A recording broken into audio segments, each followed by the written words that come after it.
Friends, இது பாருங்க, இது வந்து பாலப்பூடுன்னு சொல்லுவோம்.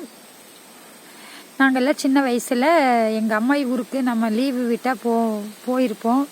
அந்த டைமில் எங்கள் அம்மாயி பார்த்தீங்கன்னா ஆடு மேய்ச்சிக்கிட்டு தோட்டத்தில் இது மாதிரி பொறிச்சு இந்த விதை இருக்குது பார்த்தீங்களா, இந்த பாருங்க, இந்த விதை இருக்குது பார்த்தீங்களா, இந்த விதையை பொறிச்சு சாப்பிட சொல்லி கொடுப்பாங்க. நாங்கள் சாப்பிட்ருக்கோம். அப்போ அந்த காலமே வேற. அதெல்லாம் அந்த நினைவுகள்லாம் இப்போ அது மாதிரி நடக்கணும்னா கோடி ரூபாய் கொடுத்தாலும் அந்த நினைவுகள் மறுபடியும் நமக்கு கிடைக்காது. அவ்வளோ ஜாலியாக இருக்கும்.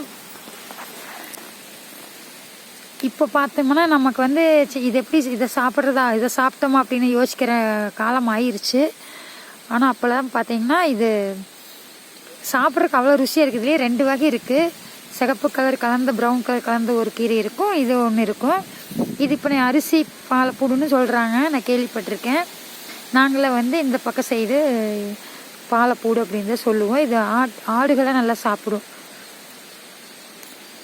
ஓகே, உங்களுக்கு அந்த பழைய அனுபவம் ஞாபகம் இருக்கா?